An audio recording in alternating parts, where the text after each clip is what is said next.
Uka, talking about the dynamics of Hopfions. Okay, first let me thank the organizers for inviting me to give this talk. And does this work?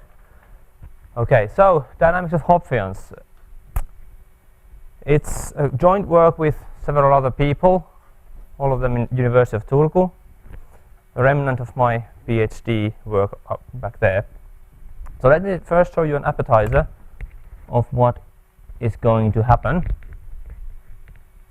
So you see some colorful things flying around and bumping into each other and turning into something else.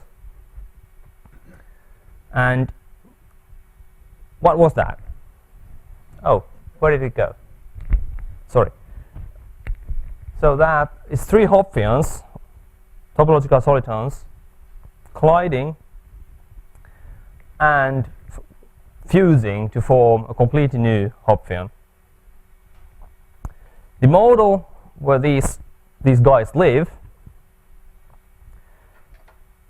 is a classical field theory, and it contains non-trivial topology, and it's got relatives in other in Bose-Einstein condensates, in low energy QFT, and in ferromagnets. These Bose-Einstein condensates were already mentioned quite a few times today, and I hope we can find some connection to them later. So the model itself was introduced by Ludwig Faddeev, 1975. That's a year before I was born, so it's a relatively old model. We've got, so that's a Lagrangian, we have a unit vector. It's a three-component vector, so A, B, and C go from 1 to 3, and the Greek indices go from 1 to 4 as usual, or 0 to 3, whichever way you want to think about it. So that's the fourth dimension is, of course, the time.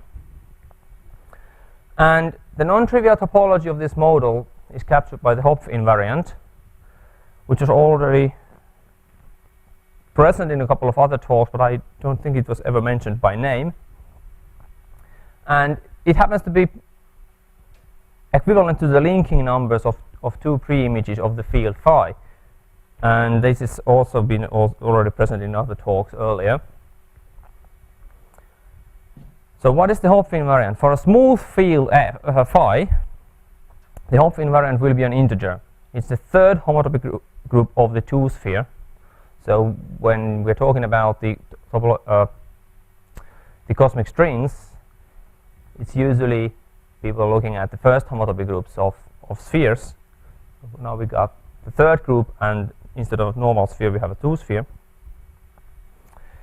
But that's a rather complicated fellow to compute, so the linking number is much easier.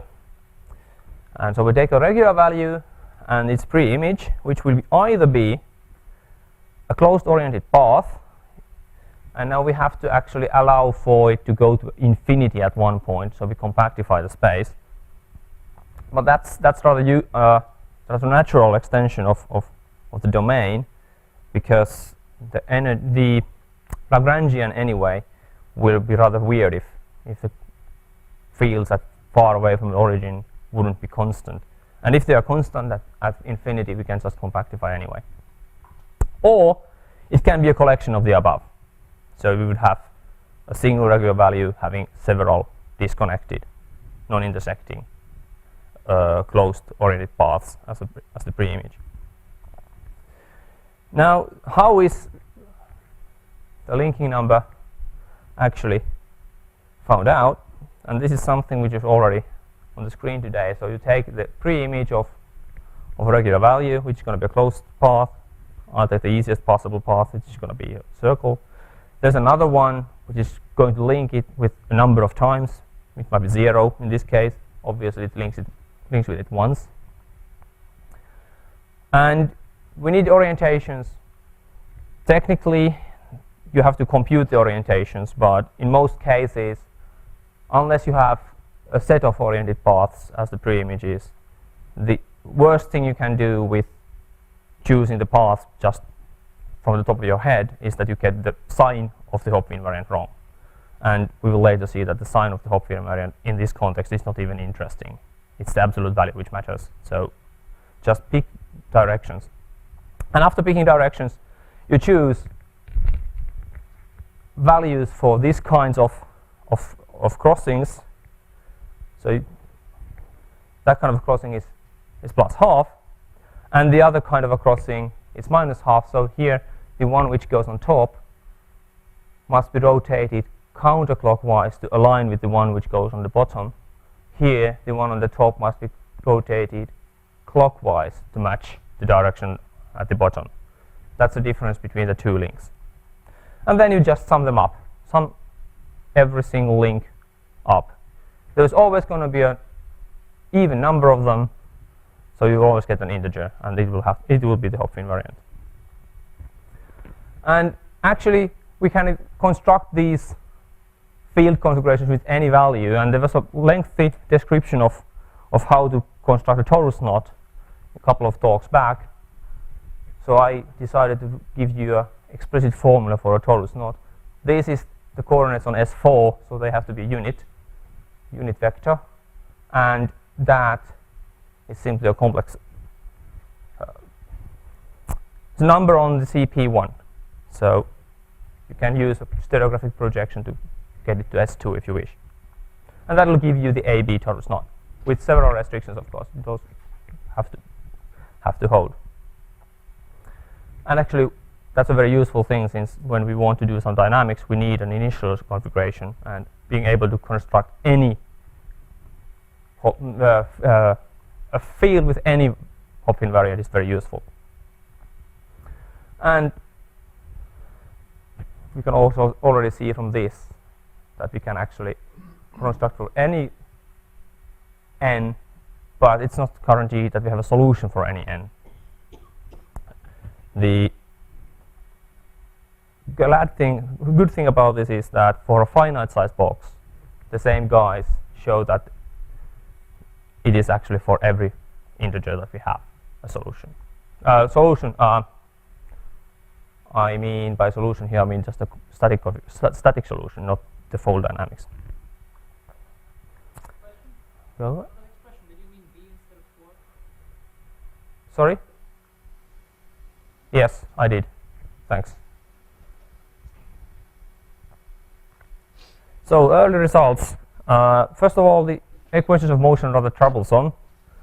Not only are they extremely hard to solve explicitly, it's also a problem that they lose hyperbolicity in certain conditions, namely when there's a lot of kinetic energy in the system.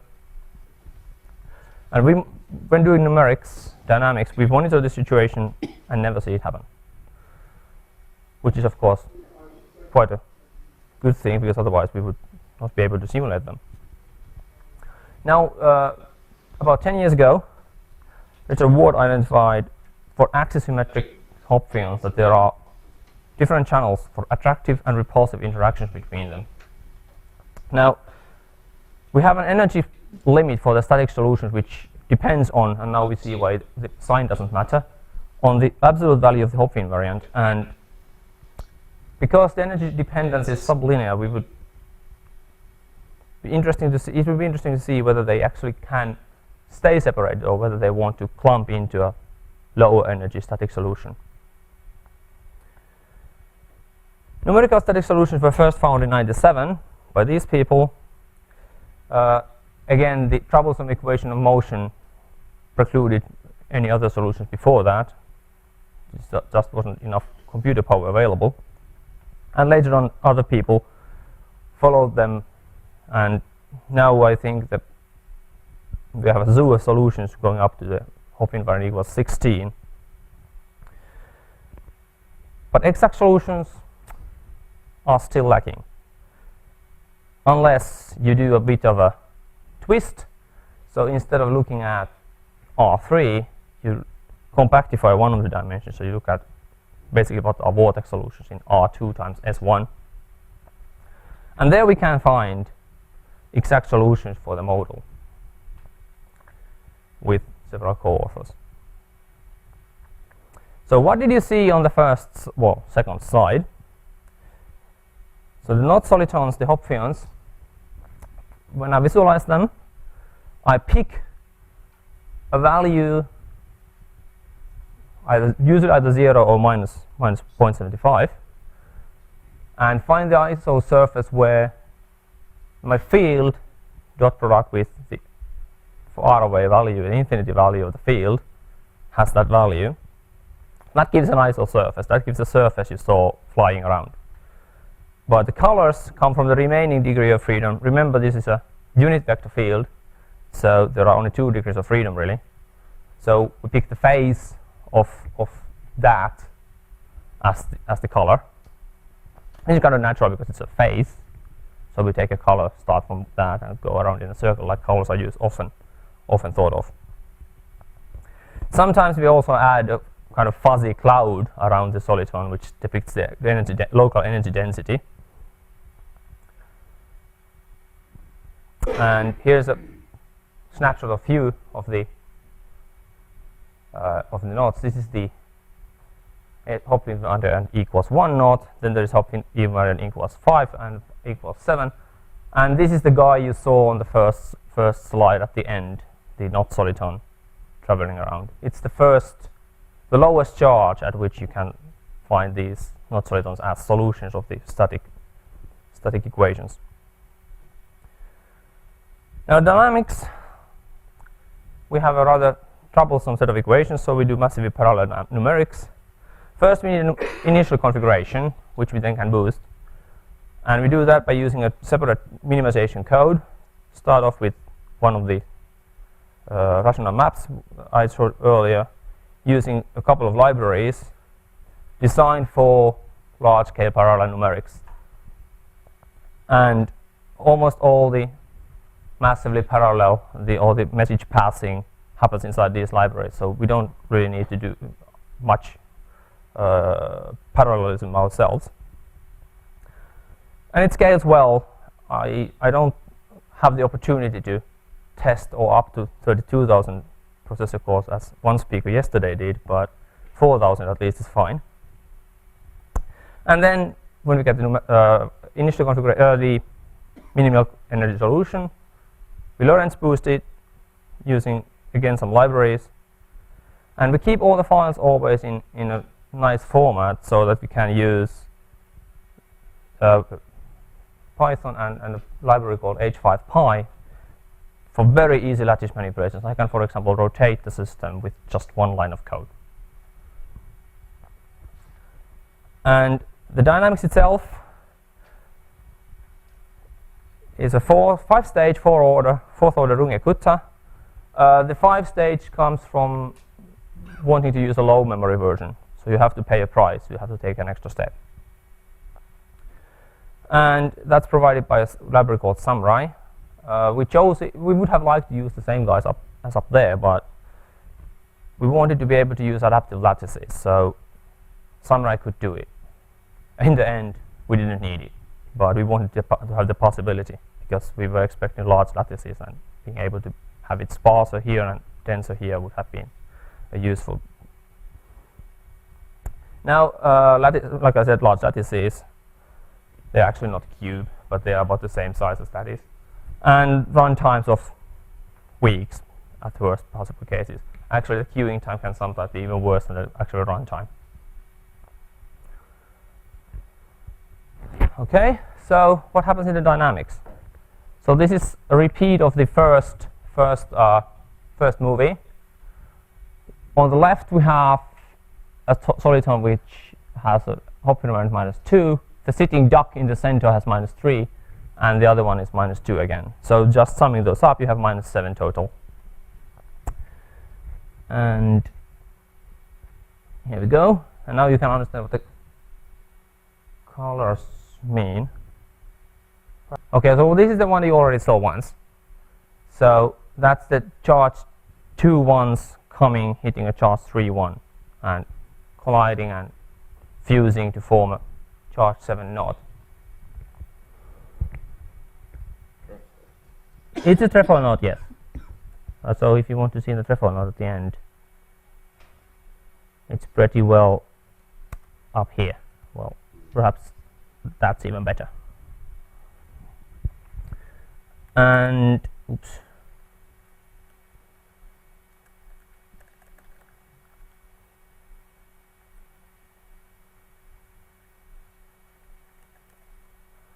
Here's the same thing, except the one in the center has changed charge to plus 3. So we have just one charge left at the end, and the energy cloud, the ripples around is just waves, energy waves going around. It's probably worth to see that again. So minus 2, and plus 3 in the middle. They've been all rotated a bit. And here they go and touch, shoot off a lot of radiation and recombine to a small charge 1 case. I'll try to stop that because there's a nice, you can see it shoots out a small charge 1 soliton at one point, but then it reconnects with it and ends up that way. Sorry? Very possessive. Yeah, it wants to keep it.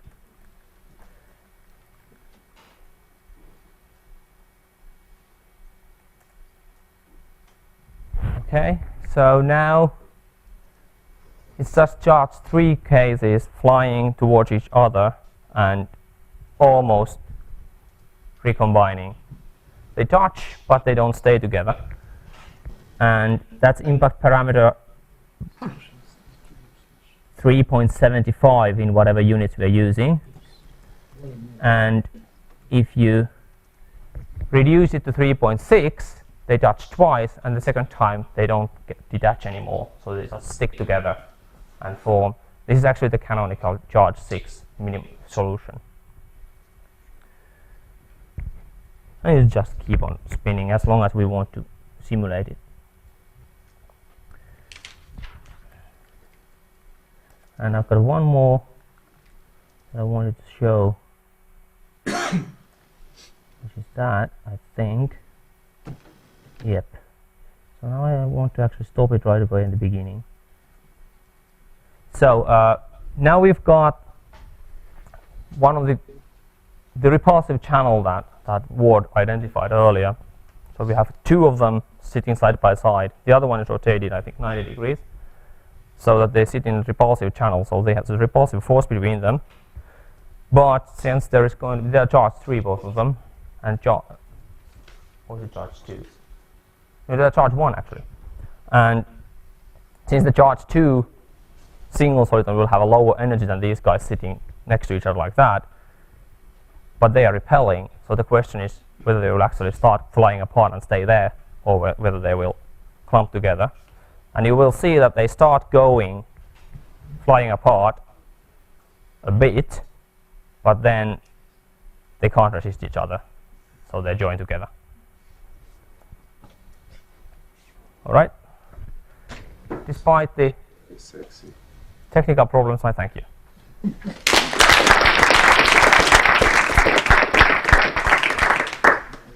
How much computing time did it take you to make the movies, roughly?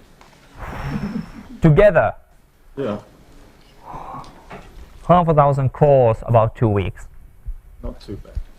But that's probably just one of the worst simulations. So multiply that by a few, 3 or 4. So a few months.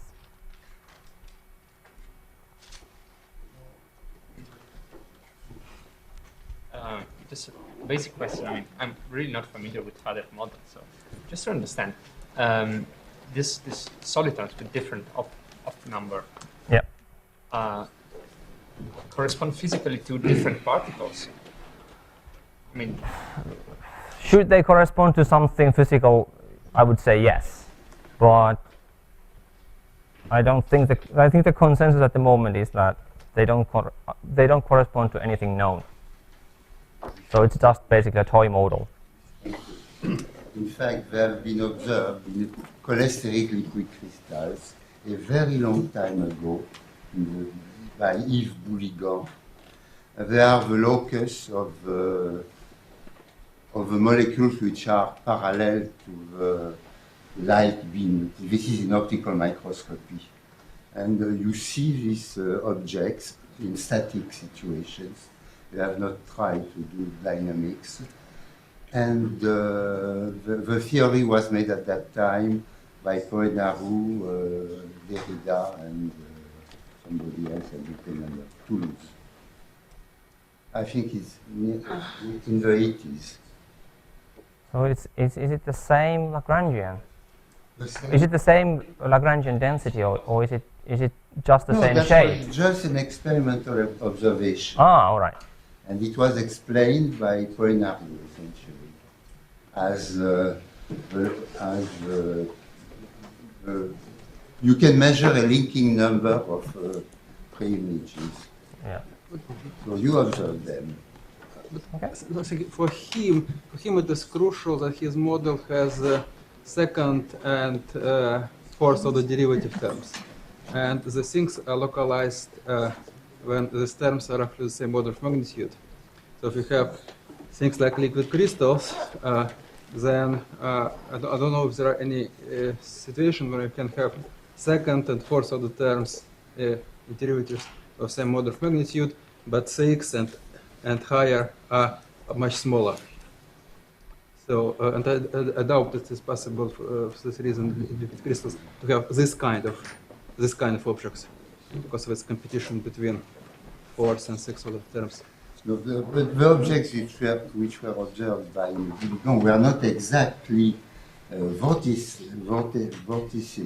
There were, what I said, the locus of some directions of molecules, but they have this entanglement because the system is globally entangled. And that's where you can see that it is globally entangled. So classified by path 3 of S2. Right. Good question. Okay, well, thank you again.